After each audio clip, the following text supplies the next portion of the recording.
आज के इस वीडियो में हम जानने वाले हैं प्रेजेंट इंडेफिनिट टेंस के बारे में। प्रेजेंट इंडेफिनिट टेंस अनिश्चयवाचक वर्तमान काल, अफर्मेटिव सेंटेंस मतलब स्वीकारात्मक या सकारात्मक वाक्य, इनके बारे में आज हम जानने वाले हैं। सबसे पहले हम देखेंगे प्रेजेंट इंडेफिनिट टेंस अनिश्चयवाचक वर्तमान काल की पहचान देखते हैं कि कोई भी वाक्य जो हिंदी में लिखा हुआ है उसको हम कैसे पहचानेंगे कि दिया गया वाक्य प्रेजेंट इंडेफिनिट टेंस का है।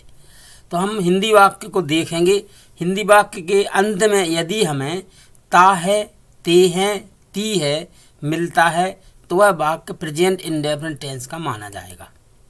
जैसे यहाँ उदाहरण के रूप में एक वाक्य दिया है, वह यहाँ आता है। इस वाक्य के अंत में हमने देखा है ता है लिखा है, इसलिए ये प्रेजेंट इंडेफिनिट टेंस का है। दूसरा से एग्जाम्पल है वे पत्र लिखते हैं। इसके जब हमने वाक्य के अंत में देखा तो अंत में लिखा है ते हैं। इसका मतलब होगा कि ये जो वाक्य है वो प्रेजेंट इंडेफिनिट टेंस का है।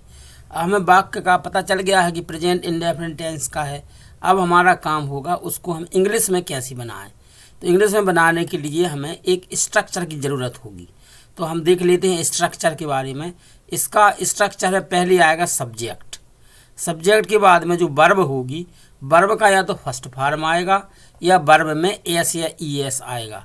इसके बाद में ऑब्जेक्ट आएगा। बस ये इतना सा ध्यान रखना है। पहले क्या आना है सब्जेक्ट, फिर क्या आना है वर्ब का फर्स्ट फॉर्म, और फिर क्या आना है वर्ब में एस या ई एस, और फिर क्या आ जाना है ऑब्जेक्ट। तो अब देखते हैं ही कम्स हियर, ये था ना यहाँ, वह यहाँ आता है। तो इसमें देखो सबसे पहले हम यदि हमें ये वाक्य दिया गया है वह यहाँ आता है, तो इस वाक्य के हम अंत में देखेंगे। अंत में देखा तो हमें पता चला है ता है, मतलब ये प्रेजेंट इंडेफिनिट टेंस है। तो अब हम इसमें प्रश्न करेंगे कौन आता है। लास्ट में लिखा ना आता है, कौन आता है, तो उत्तर जो भी मिला वह सब्जेक्ट होगा। तो उत्तर कौन आता है, हमें उत्तर क्या मिला, हमें वह आता है। तो वह की इंग्लिश होती है ही, तो ही हो गया सब्जेक्ट। अब हमें चाहिए है वर्ब। तो वर्ब कहाँ मिलेगी, जो पहचान है ना ता है, उसके बाद में क्या लिखा आ में हम ना जोड़ देंगे तो हो गया आना। आना ही वर्ब है। आना को इंग्लिश में बोलते हैं कम, तो यहाँ पर हो जाएगा कम्स, क्योंकि ही सी इट और किसी का नाम एक वचन यदि है तो वर्ब में एस या ई एस आएगा। तो ही कम्स, फिर ऑब्जेक्ट नहीं है, इसमें समय है। He comes here. नेक्स्ट देखो एग्जाम्पल है वे पत्र लिखते हैं। अंत में क्या लिखा ते हैं, तो कौन सा टेंस होगा, प्रेजेंट इंडेफिनिट टेंस। अब हमें यहाँ पर सब्जेक्ट चाहिए हमें सबसे पहले, क्योंकि प्रेजेंट इंडेफिनिट टेंस का पता तो हमें चल गया, ते है नहीं बता दिया। अब ये प्रेजेंट इंडेफिनिट का है। प्रेजेंट इंडेफिनिट का जब हम अंग्रेजी में बनाएंगे तो सबसे पहले हमें ज़रूरत होगी सब्जेक्ट की। तो लास्ट में जो लिखा ना ते हैं ना लिखते हैं, प्रश्न किया जाएगा कौन लिखते हैं, उत्तर क्या मिल जाएगा, वे लिखते हैं। तो वे होगा सब्जेक्ट। सब्जेक्ट रख गया दे के बाद में हमें या तो वर्ब का फर्स्ट फॉर्म रखना है या वर्ब में एस या ई एस रखना है। तो इसका एक नियम है कि ही सी इट और किसी का नाम यदि है तो उसके साथ में एस या ई एस आएगा। और यहाँ पर ना तो ही है, ना सी, ना इट, ना कोई भी नाम सिंगुलर है, बल्कि क्या लिखा है दे। तो दे के साथ में वर्ब का फर्स्ट फॉर्म आएगा। तो दे राइट आ लेटर। यहाँ पर लिख दिया गया है कि किसके साथ क्या आता, याद कर लेना। आई, बी, यू, दे और प्लूरल सब्जेक्ट। प्लूरल सब्जेक्ट क्या होती है, जैसे चेयर, तो चेयर होगा सिंगुलर सब्जेक्ट। चेयर्स होगा प्लूरल सब्जेक्ट। बुक होगा सिंगुलर सब्जेक्ट और बुक्स होगा प्लूरल सब्जेक्ट। तो यदि प्लूरल सब्जेक्ट है और आई है, बी है, यू है, दे है, तो उनके साथ में हमें वर्ब का फर्स्ट फॉर्म रखना है। यदि ही सी इट और कोई भी नाम सिंगुलर है तो हमें उसमें वर्ब में एस या ई एस लगा देना है। जैसे हमने यहाँ पर ही में ही के साथ क्या लगाया है, एस लगा दिया। क्यों लगाया, क्योंकि ही के साथ में यहाँ लिखा ना नोट में, ही के साथ में वर्ब में एस या ई एस आता है। तो यहाँ पर हमने दो चीज़ें सीख ली हैं कि सबसे पहले तो हमें कोई भी वाक्य जो दिया गया है यदि उसके अंत में ता है, ते है, ती है तो वह प्रेजेंट इंडेफिनिट टेंस का वाक्य है। जब प्रेजेंट इंडेफिनिट टेंस का वाक्य तो इंग्लिश में बनाएंगे तो उसका हमें एक स्ट्रक्चर याद होना चाहिए। स्ट्रक्चर क्या है, सब्जेक्ट, वर्ब का फर्स्ट फॉर्म या वर्ब में एस या ईएस और फिर ऑब्जेक्ट। और सब अब चूंकि हमें स्ट्रक्चर मालूम चल गया, सबसे पहले हमें चाहिए पड़ता है पता सब्जेक्ट क्या होगा। तो लास्ट में जो भी लिखा होता है, जैसे आता है लिखा, प्रश्न किया जाता है कौन आता है, उत्तर जो भी मिलता है वही सब्जेक्ट है। फिर किसके साथ में वर्ब का फर्स्ट फॉर्म आता, किसके साथ में एस या ईएस आता। तो यहाँ लिखा है आई के साथ फर्स्ट फॉर्म आता, बी यू दे और प्लूरल सब्जेक्ट इनके साथ वर्ब का first form, he see it any name singular इनके साथ में वर्ब में एस या ईएस आता है। अब हम कुछ और एग्जाम्पल आगे देखते हैं। प्रेजेंट इंडेफिनिट टेंस अनिश्चयवाचक वर्तमान काल के कुछ और एग्जाम्पल, वह पानी पीता है। जो भी हमें सेंटेंस दिया गया उसके हम लास्ट में देखेंगे। लास्ट में क्या लिखा है, ता है। ता है लिखा तो कौन सा टेंस होगा, प्रेजेंट इंडेफिनिट टेंस का। हमें इसको इंग्लिश में बनाना, तो इंग्लिश में बनाने का स्ट्रक्चर क्या है, पहले सब्जेक्ट आता, वर्ब का फर्स्ट फॉर्म आता, वर्ब में एस या ईएस आता, फिर ऑब्जेक्ट आ जाता। अब इसका मतलब है हमें सब्जेक्ट की ज़रूरत होगी। तो सब्जेक्ट कैसे मिलेगा, जो लास्ट में लिखा है ना पीता है, इसमें प्रश्न कर दीजिए कौन पीता है, तो जो भी उत्तर मिलेगा वही सब्जेक्ट होगा। उत्तर क्या मिला, कौन पीता है का, वह पीता है, तो वह सब्जेक्ट होगा। अब वह जो है ही को बोलते हैं वह। अब हम ये देखेंगे ही के साथ में अब वर्ब का फर्स्ट फॉर्म आना कि वर्ब में एस या ईएस आना। तो यदि subject I we you they और प्लूरल सब्जेक्ट है तो फर्स्ट फॉर्म रखना, लेकिन यदि subject he see it singular subject है तो एस या ईएस रखना। यहाँ पर सब्जेक्ट क्या है, वह है माने ही, तो ही के साथ क्या रख देंगे, वर्ब में एस या ईएस। तो ये हमने वर्ब में एस या ईएस रख दिया। अब हमें वर्ब की ज़रूरत होगी, तो पहले हमें सब्जेक्ट चाहिए, फिर हमें चाहिए वर्ब। तो वर्ब हमें कहाँ मिलेगी, जो पहचान है ता है उसको हटा के क्या बचा है, पी में हम ना जोड़ देंगे तो हो गया पीना, यही है वर्ब। तो ही हमने वो प्रश्न करके बना लिया और पीना वर्ब मिल गई हमें, बाकी का जो भी बचेगा वो ऑब्जेक्ट के स्थान पर आएगा। तो ही ड्रिंक्स वाटर, ड्रिंक माने पीना होता, क्योंकि इसमें एस लगा दिया गया है, क्योंकि ही के साथ एस लगता है। एक और एग्जाम्पल है वे शतरंज खेलते हैं। इस वाक्य के लास्ट में क्या लिखा है, ते हैं। इसका मतलब कौन सा क्या होगा, ये प्रेजेंट इंडेफिनिट टेंस का वाक्य है। प्रेजेंट इंडेफिनिट टेंस का वाक्य है तो सबसे पहले सब्जेक्ट चाहिए, फिर वर्ब का फर्स्ट फॉर्म या वर्ब में एस या ईएस, फिर ऑब्जेक्ट चाहिए। तो सब्जेक्ट कैसे मिलेगा, इस जो खेलते हैं इसमें हम प्रश्न कर देंगे कौन खेलते हैं, उत्तर मिल जाएगा बे खेलते हैं, तो बे होगा सब्जेक्ट। अब हमें चाहिए पड़ती है वर्ब, तो जो ते है को हटा दीजिए और क्या बचा खेल, इसमें ना जोड़ दीजिए तो हो गया खेलना, यही वर्ब है। खेलना को इंग्लिश में प्ले बोलते हैं। तो हमें सब्जेक्ट मिल गया है दे और वर्ब मिल गया ये प्ले। अब ये भर पता करना पड़ता है सब्जेक्ट के साथ में जो वर्ब आएगी उसमें एस या ईएस तो नहीं जुड़ना, तो सब्जेक्ट को हम इनसे मैच कर लेंगे। यदि subject I we you they होगा और प्लूरल तो नहीं जुड़ेगा, यदि ही सी इट होगा सिंगुलर तो जुड़ जाएगा, क्योंकि यहाँ पर सब्जेक्ट है दे, तो जो प्ले वर्ब है उसके साथ में अब एस नहीं जोड़ना, दे प्ले चेस, चेस को शतरंज बोलते। नेक्स्ट एग्जाम्पल, राम गीत गाता है। लास्ट में क्या लिखा है, ता है। ता है किस टेंस में आता है, प्रेजेंट इंडेफिनिट टेंस में आता है। तो ये वाक्य प्रेजेंट इंडेफिनिट टेंस का है। अब हमें इस स्ट्रक्चर पता होना चाहिए। स्ट्रक्चर क्या है, पहले सब्जेक्ट, वर्ब का फर्स्ट फॉर्म, वर्ब में एस या ईएस, फिर ऑब्जेक्ट। अब हमें पहले सब्जेक्ट चाहिए, तो सब्जेक्ट हमें कहाँ मिलेगा, जो लास्ट में लिखाना है गाता है, इसमें प्रश्न कर दीजिए कौन गाता है, जो भी उत्तर मिल जाए वही सब्जेक्ट है। तो उत्तर हमें क्या मिला, राम गाता है, तो राम सब्जेक्ट होगा। अब हमें चाहिए पड़ती है वर्ब, तो जो पहचान है इसकी ता है उसको हटा दीजिए, फिर क्या बचा गा, इसमें ना जोड़ दीजिए तो गाना, यही वर्ब होगी। तो हमें देखो सब्जेक्ट मिल गया राम, वर्ब मिल गई गाना। तो पहले हो गया राम, सिंग को बोलते हैं गाना, तो राम सिंग, लेकिन यहाँ पर ध्यान दो जो राम है वो सिंगुलर सब्जेक्ट है, इसलिए वर्ब में एस जुड़ जाएगा, Ram sings a song, answer आ गया। एक और एग्जाम्पल है तुम आम खाते हो। लास्ट में क्या लिखा है, ते हो। तो ते हो किस टेंस की है, किस टेंस की पहचान है, प्रेजेंट इंडेफिनिट टेंस की पहचान है। तो मालूम चल गया जी प्रेजेंट इंडेफिनिट टेंस का वाक्य। अब हमें इंग्लिश में बनाना, तो इंग्लिश का हमें स्ट्रक्चर याद होना चाहिए। पहले सब्जेक्ट, तो सब्जेक्ट कैसे मिलेगा, जो खाते हो लिखा है इसमें प्रश्न कर दीजिए कौन खाते हो, तो उत्तर क्या मिल जाएगा, तुम खाते हो, तो तुम होगा सब्जेक्ट। वर्ब चाहिए बढ़ती, तो वर्ब कहाँ मिलेगी, जो पहचान लिखी है ते हो इसको हटाइए, तो क्या बचा खा, इसमें ना जोड़ दीजिए तो क्या हो गया खाना, यही वर्ब है। तो तुम के लिए यू बोलते हैं और खाना को ईट बोलते, यू ईट, यू के साथ में वर्ब का फर्स्ट फॉर्म आता है जी, लिखा नियम IBU के साथ वर्ब का फर्स्ट फॉर्म। तो यू ईट, क्या खाते हो, जो भी बचा वो ऑब्जेक्ट होगा। आम, you eat a mango, answer बन गया यू ईट आ मैंगो। तो ये बन गया प्रेजेंट इंडेफिनिट टेंस, समझ में आ गया होगा। और कुछ एग्जाम्पल देखते हैं सब। मैं अंग्रेजी सीखता हूँ, जी हमें पता करना है कौन सा टेंस है, तो लास्ट में देखेंगे। लास्ट में लिखा है ता हूँ, ता हूँ किस टेंस में आता है, प्रेजेंट इंडेफिनिट टेंस में आता है। तो जी प्रेजेंट इंडेफिनिट टेंस का वाक्य, अब हमें स्ट्रक्चर चाहिए है, पहले सब्जेक्ट चाहिए और फिर अब वर्ब का फर्स्ट फॉर्म है, वर्ब में एस है, फिर ऑब्जेक्ट, जी है स्ट्रक्चर। तो हम क्या करेंगे, इसमें हम प्रश्न करेंगे कौन सीखता हूँ, उत्तर क्या मिल जाएगा, मैं सीखता हूँ। तो यही सब्जेक्ट होगा, मैं सब्जेक्ट होगा। अब वर्ब चाहिए तो ताहू हटाया और इसमें सीख में ना जोड़ दिया तो सीखना हो गया, जी वर्ब होगी। तो सब्जेक्ट हमें आई मिल गया और लर्न माने सीखना हो गया। आई के साथ क्या होता, आई के साथ वर्ब का फर्स्ट फॉर्म आता है, इसलिए हमने लिख दिया आई लर्न। फिर जो भी बचा है वो हम लिख देंगे आई लर्न इंग्लिश, फिर I learn English. Next example है हम घंटी बजाते हैं, लास्ट में लिखा है ते हैं। ते हैं किस टेंस की पहचान है, प्रेजेंट इंडेफिनिट टेंस की पहचान है। अब हमें स्ट्रक्चर चाहिए, क्या स्ट्रक्चर है, सब्जेक्ट, वर्ब का फर्स्ट फॉर्म, वर्ब में एस है तो फिर ऑब्जेक्ट।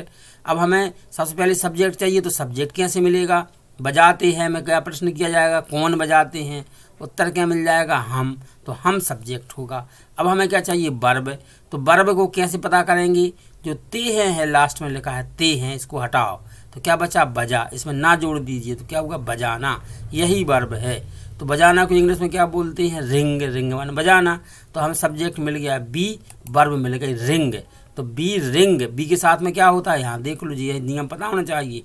बी के साथ में वर्ब का फर्स्ट फॉर्म आता, तो we ring the bell, bell माने घंटी। नेक्स्ट एग्जाम्पल, आप खेत जाते हैं, अंत में क्या लिखा है, ते हैं। ते हैं किस टेंस की पहचान, प्रेजेंट इंडेफिनिट टेंस की पहचान। इसलिए जो वाक्य हमें दिया गया है वो प्रेजेंट इंडेफिनिट टेंस का है। हमें चाहिए पहले अब सब्जेक्ट। सब्जेक्ट कैसे मिलेगा, कौन जाते हैं, उत्तर मिल जाएगा आप। आपको बोलते हैं इंग्लिश में यू, तो यू हो गया सब्जेक्ट। हमें चाहिए वर्ब, तो वर्ब कहाँ कैसे मिलेगी, जो ते है पहचान है उसको हटाइए और जो बचा है जो कुछ भी उसमें ना जोड़ दीजिए। जा बचा है ना, तो उसमें ना जोड़ दिया तो जाना, तो जाना वर्ब होगी। यू हो गया सब्जेक्ट, जाना हो गई वर्ब, जाना को गो बोलते, यू गो। अब जो कुछ ही बचा है वो लिख दीजिए, you go to the field. Next example, वे यहाँ आते हैं। जब कोई भी वाक्य हमें हिंदी का दिया गया तो हम सबसे लास्ट में देखते हैं, उसके लास्ट में लिखा है ते हैं। तो ते है माना प्रेजेंट इंडेफिनिट टेंस है। इंग्लिश में बनाना तो पहले सब्जेक्ट चाहिए, तो सब्जेक्ट कैसे मिलेगा, कौन आते हैं प्रश्न करेंगे लास्ट में, उत्तर मिल जाएगा बे, तो बे सब्जेक्ट हो गया। अब वर्ब चाहिए तो वर्ब कहाँ मिलेगी, जो लास्ट वाला शब्द लिखा है ना ते हैं, इसको हटाइए, जो शब्द बचा उसमें ना जोड़ दीजिए। आ बचा तो आना, बे यहाँ आते हैं तो आना होगी वर्ब। तो दे कम, फिर क्या होगा, here, they come here. Next example देखते हैं, मोहन रोता है, लास्ट में लिखा है ता है। तो ता है किस टेंस में आता है, प्रेजेंट इंडेफिनिट टेंस में। प्रेजेंट इंडेफिनिट टेंस का वाक्य, तो हम सबसे पहले क्या चाहिए, सब्जेक्ट। तो प्रश्न क्या किया जाएगा, कौन रोता है, उत्तर क्या मिला, मोहन रोता है। तो मोहन मोहन हो गया सब्जेक्ट। अब हमें वर्ब चाहिए, तो वर्ब कैसे मिलेगी, जो ता है लिखा है उसको हटाएंगे, जो भी शब्द बचे, क्या बचा, रो, इसमें ना जोड़ दीजिए तो रोना, जी वर्ब होगी। तो मोहन रोना को क्या बोलते हैं, रोना को बोलते हैं हम किराई। तो हम मोहन लिखेंगे फिर किराई लिखेंगे, परंतु नियमानुसार यदि सिंगुलर सब्जेक्ट हो तो उसमें एस या एस लगना है। तो किराई में हम क्या लगा देंगे, IES, जिस शब्द के अंदर बाई होता, बाई के पहले यदि व्यंजन है तो बाई को हटा के IES में बदल दिया जाता है, मोहन किराइस। नेक्स्ट, मोहन और सोहन रोते हैं। यहाँ पर देखो, मोहन और सोहन रोते हैं, वाक्य के अंदर में क्या लिखा, ते हैं। कौन सा टेंस है, प्रेजेंट इंडेफिनिट टेंस है। वर्ब क्या होगी, रोना, रोना को किराई बोलते। अब यहाँ पर सब्जेक्ट कौन रोते हैं, मोहन और सोहन, तो मोहन और सोहन सब्जेक्ट होगा, मोहन एंड सोहन किराई। इसमें किराई में IES क्यों नहीं लगा, क्योंकि यहाँ पर जो सब्जेक्ट था एक से ज़्यादा हो गया, दो सब्जेक्ट हो गए, यानी प्लूरल हो गए। क्योंकि इंग्लिश में सिंगुलर होता है और प्लूरल होता, दो वचन नहीं होता, दो वचन संस्कृत में होते। नेक्स्ट है लड़का लिखता है, अंत में क्या लिखा, ता है। कौन सा टेंस है जी, प्रेजेंट इंडेफिनिट टेंस है। तो अब प्रेजेंट इंडेफिनिट टेंस है तो हम किस स्ट्रक्चर के अनुसार बनाएंगे, सब्जेक्ट, वर्ब का फर्स्ट फॉर्म, वर्ब में एस या एस और फिर ऑब्जेक्ट। सब्जेक्ट कैसे पता करेंगे, प्रश्न किया जाएगा लिखता है में कौन लिखता है, उत्तर जो भी मिले वही सब्जेक्ट है। यहाँ हमें उत्तर मिला है लड़का लिखता है, तो लड़का सब्जेक्ट होगा। आ बॉय, अब हमें वर्ब चाहिए, तो वर्ब कहाँ मिलेगी, जो अंतिम पहचान है ता है, इसको हटाइए, इसमें ना जोड़ दीजिए, तो लिखना यही वर्ब है, लिखना को राइट बोलते। तो आ बॉय राइट्स, आ बॉय सिंगुलर है, सिंगुलर होने के कारण वर्ब में एस लग गया है। नेक्स्ट एग्जाम्पल, लड़के लिखते हैं, यहाँ पर ते हैं लिखा, प्रेजेंट इंडेफिनिट टेंस है। तो अब हमें स्ट्रक्चर क्या है, पहले सब्जेक्ट, वर्ब का फर्स्ट फॉर्म, वर्ब में एस या एस और फिर ऑब्जेक्ट। तो हम इसमें सबसे पहले सब्जेक्ट चाहिए, तो प्रश्न क्या किया जाएगा, कौन लिखते हैं, उत्तर क्या मिल जाएगा, लड़के लिखते हैं, तो लड़के सब्जेक्ट होगा। बॉयस हो गया। अब हमें वर्ब चाहिए, तो वर्ब कहाँ मिलेगी, जो पहचान है टेंस की उसको हटाइए, तो ते है को हटा दिया, लिख बचा, इसमें ना जोड़ दी, तो लिखना यही वर्ब है। तो बॉयस राइट, इसमें यस क्यों नहीं लगा, क्योंकि ये सब्जेक्ट प्लूरल हो गया, the boys right. Next example है इसका, वह आम खाता है, अंत में क्या लिखा, ता है। ता है कौन सा टेंस हो गया, प्रेजेंट इंडेफिनिट टेंस। अब हमें प्रेजेंट इंडेफिनिट टेंस है तो स्ट्रक्चर क्या है, पहले सब्जेक्ट, वर्ब का फर्स्ट फॉर्म या वर्ब में ऐसे ही है, इन दोनों में से कोई एक आना है, फिर ऑब्जेक्ट। इसका मतलब हमें पहले सब्जेक्ट चाहिए, तो सब्जेक्ट कैसे मिलेगा, कौन खाता है, उत्तर मिला वह, तो वह हो गया सब्जेक्ट। वर्ब चाहिए, तो वर्ब कहाँ मिलेगी, जो पहचान है ता है, इसको हटाया, फिर जो भी शब्द बचा है उसमें ना जोड़ दिया, तो खाना यही वर्ब है। तो अब सब्जेक्ट हो गया ही और वर्ब हो गई ईट, ही के साथ में एस लगता है, इसलिए ही ईट्स, आम को मैंगो बोलते, ही ईट्स आ मैंगो। वह पाठ पढ़ती है, लास्ट में क्या लिखा, ती है। ती है किस टेंस की पहचान है, प्रेजेंट इंडेफिनिट टेंस की पहचान है। तो जब दिया गया वाक्य प्रेजेंट इंडेफिनिट का है, हमें मालूम चल गया। तो स्ट्रक्चर क्या है इसका, सब्जेक्ट, वर्ब का फर्स्ट फॉर्म, वर्ब में एस या एस और फिर ऑब्जेक्ट। अब हम सबसे पहले चाहिए सब्जेक्ट, सब्जेक्ट कैसे मिलेगा, जो लास्ट में पढ़ती है लिखा है उसमें प्रश्न कर दीजिए, कौन पढ़ती है, उत्तर मिल जाएगा वह पढ़ती है, तो वह हो गया सब्जेक्ट।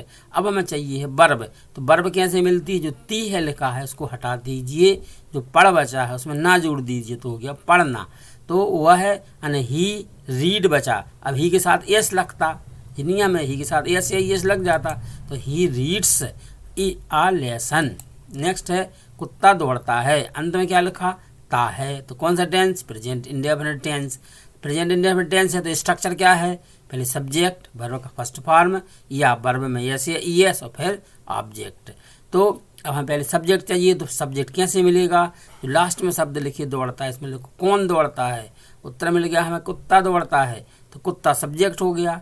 अब हमें चाहिए वर्ब, तो वर्ब कहाँ मिलेगी, जो पहचान है उसको हटा दीजिए, फिर दौड़ बचाना है, इसमें ना जोड़ दीजिए, तो दौड़ना। तो a dog runs, a dog runs S क्यों जुड़ा, क्योंकि जो सब्जेक्ट है वो सिंगुलर है, सिंगुलर सब्जेक्ट के साथ एस लग जाता है। नेक्स्ट है कुत्ते तेज दौड़ते हैं, सब्जेक्ट जो कौन सा टेंस है इसका, लास्ट में देखा, लास्ट में लिखा है ते हैं।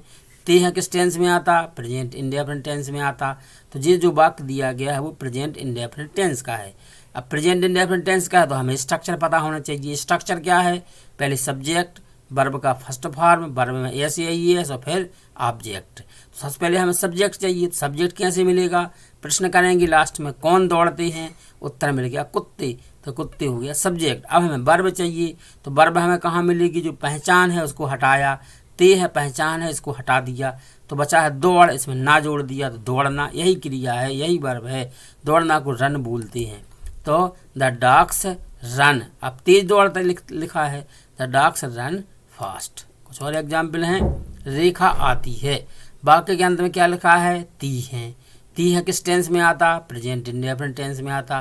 तो दिया गया वाक्य कौन सा टेंस है, प्रेजेंट इंडेफिनिट टेंस है। प्रेजेंट इंडेफिनिट टेंस है तो हमें स्ट्रक्चर पता होना चाहिए।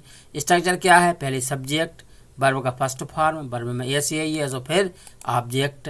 तो अब इसमें सब्जेक्ट चाहिए हमें, तो प्रश्न क्या किया जाएगा, कौन आता है या कौन आती है, उत्तर मिल जाएगा रेखा आती है, तो रेखा सब्जेक्ट होगा। वर्ब चाहिए तो जो पहचान है उसको हटा दीजिए, ती है पहचान है इसको हटाया, आ बचा, आ में ना जोड़ दिया, आना, यही वर्ब है। पहले लिखा रेखा, रेखा सिंगुलर नाम है, एक ही नाम है, इसलिए वर्ब में एस या एस लगेगा। नेक्स्ट एग्जाम्पल है हेमा और रेखा नाचती हैं। वाक्य के अंत में क्या लिखा है? ती हैं। ती है किस टेंस की पहचान है? प्रेजेंट इंडेफिनिट टेंस की पहचान है, इसलिए दिया गया वाक्य प्रेजेंट इंडेफिनिट टेंस का है। अब हम इसको इंग्लिश में बनाना चाहते हैं तो हमें स्ट्रक्चर पता होना चाहिए। स्ट्रक्चर क्या है? पहले सब्जेक्ट, फिर वर्ब का फर्स्ट फॉर्म, वर्ब में एस या एस और फिर ऑब्जेक्ट। अब हमें सब्जेक्ट चाहिए, तो सब्जेक्ट कैसे मिलता? कौन नाचती है, ऐसा प्रश्न किया तो कौन का उत्तर क्या मिला? हेमा और रेखा, तो यही होगा सब्जेक्ट। अब हमें वर्ब चाहिए, तो वर्ब के लिए हम क्या करेंगे? जो पहचान है ती है, इसको हटा दीजिए। जो शब्द बचाना नाच, इसमें ना जोड़ दीजिए, नाचना, यही वर्ब है। तो हेमा एंड रेखा डांस, केवल डांस आएगा। क्यों? क्योंकि इसमें एस नहीं जुड़ेगा। अगर हेमा अकेली होती यानी एक नाम होता तो डांसेस हो जाता, क्योंकि दो नाम है यानी सब्जेक्ट प्लूरल हो गया, तो उसमें एस नहीं लगेगा। लड़के नारे लगाते हैं, अंत में क्या लिखा है? ते हैं। ते हैं किस टेंस की पहचान? प्रेजेंट इंडेफिनिट टेंस की पहचान। तो दिया गया वाक्य प्रेजेंट इंडेफिनिट टेंस का है। ठीक है, तो अब हमें इसको जब प्रेजेंट इंडेफिनिट टेंस का है तो हमें स्ट्रक्चर पता होना चाहिए जिससे हम ट्रांसलेट कर सकें। तो पहले हमें सब्जेक्ट चाहिए, तो सब्जेक्ट हम कैसे लगा लेंगे? कौन लगाते हैं, उत्तर क्या मिल जाएगा? लड़के लगाते हैं, तो लड़कियों को बोलते हैं बॉयज। द बॉयज भी लिख सकते हैं, तो द बॉयज सब्जेक्ट हो गया। अब हमें वर्ब चाहिए, तो लगाना, लारे नारे लगाना, लगाना जी वर्ब होगी। तो आंसर क्या बन जाएगा? The boys shout slogans, shout मैंने चिल्लाना, स्लोगन मैंने नारा। नेक्स्ट है आप कुर्सियाँ लाते हैं। बाकी अंत में क्या लिखा? ते हैं। ते हैं लिखा तो कौन सा टेंस होगा? प्रेजेंट इंडेफिनिट टेंस होगा। तो प्रेजेंट इंडेफिनिट टेंस है तो हमें उसका स्ट्रक्चर पता होना चाहिए। स्ट्रक्चर क्या है? पहले सब्जेक्ट, वर्ब का फर्स्ट फॉर्म, वर्ब में एस या एस और फिर ऑब्जेक्ट। अब सब्जेक्ट चाहिए तो सब्जेक्ट कैसे मिलेगा? प्रश्न करेंगे हु का, कौन लाते हैं, उत्तर क्या मिला? आप, तो आप होगा सब्जेक्ट। सब्जेक्ट चल गया पता आप। अब हमें चाहिए है वर्ब, तो वर्ब कहाँ मिलेगी? जो अंत में ते है लिखा है इसको हटा दीजिए और जो भी शब्द बच जाए उसमें ना जोड़ दीजिए। तो ला बचा, उसमें ना जोड़ दिया तो लाना। तो अब आपको सब्जेक्ट मिला है यू और लाना मिली है वर्ब। अब हम अब दोनों को जोड़ दीजिए। यू ब्रिंग, ब्रिंग माने लाना, चेयर्स, चूँकि यू के साथ में क्या होता? एस या एस नहीं लगता, तो यू ब्रिंग चेयर्स। तो हमें स्ट्रक्चर पता होना चाहिए। फिर वर्ब का फर्स्ट फॉर्म किस किस के साथ आता? वर्ब का एस फॉर्म या एस या एस फॉर्म किस किस के साथ आता। तो ये थी आज प्रेजेंट इंडेफिनिट टेंस की थोड़ी सी जानकारी। आशा है आपको वीडियो उपयोगी लगा होगा। वीडियो देखने के लिए आपका बहुत बहुत